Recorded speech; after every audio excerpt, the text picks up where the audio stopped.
Mon épouse favorite, My Favorite Wife, un film américain de 1940 de Garson Kanin, scénario de Garson Kanin avec la collaboration de Bella et Sam Spewak, avec, dans la distribution, Irene Denis, Gary Grant, Randolph Scott, Gail Patrick, Anne Shoemaker et Scotty Beckett. Le sujet. Alors qu'il vient de la faire reconnaître comme officiellement décédée, Cary Grant voit sa femme, Irene Denis, réapparaître après une disparition au large de l'Indochine de plus de 7 ans.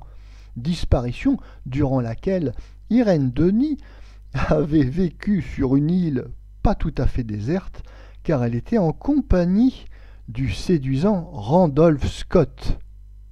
Notre avis.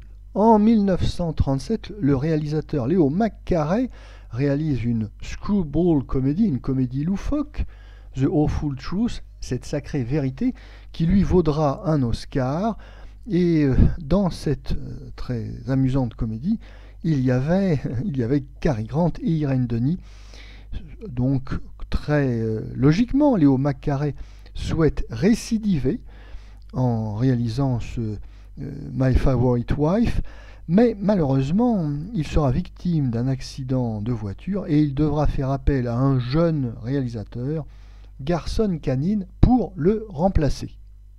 Bien que le scénario de Mon épouse favorite soit moins réussi, surtout dans la fin, que celui de Cette sacrée vérité, et malgré le fait également que Garson Kanin soit un réalisateur moins chevronné et moins brillant que Leo McCarey, et bien malgré ses petits défauts, Mon épouse favorite est une magnifique comédie loufoque.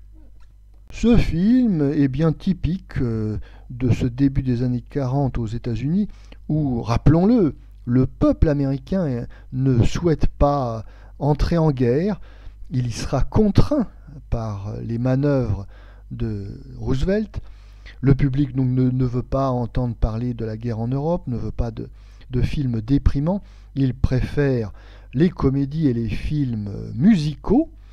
Et Mon épouse favorite sera un gros succès commercial, à tel point d'ailleurs qu'il y aura une troisième réunion du couple vedette Cary Grant et Irene Denis. Ça sera dans Penny Sérénade en 1941. Alors on retrouve ici toutes les recettes d'une bonne screwball comédie. Alors on a une situation abracadabrante, des personnages loufoques et puis des dialogues mitraillettes avec un enchaînement endiablé de gags. Et évidemment, le couple vedette est à la hauteur de la situation. Il faut rappeler que Cary Grant, avant d'être un héros hitchcockien, était le roi de la comédie américaine.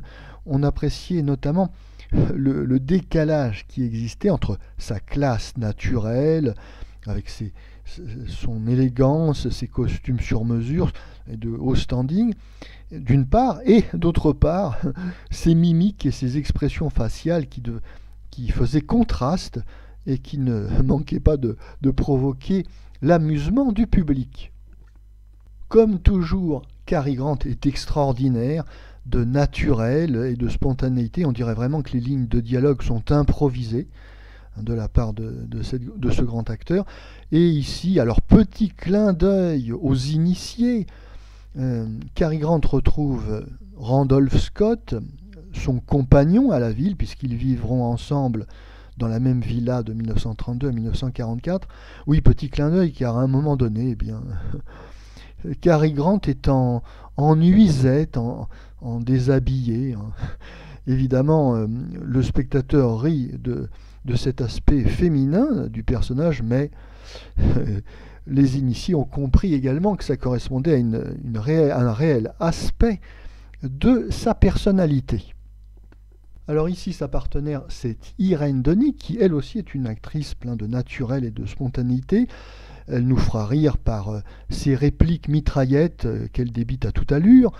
Irene Denis, qui est bien représentative de la femme américaine moderne, indépendante et à l'intelligence pétillante.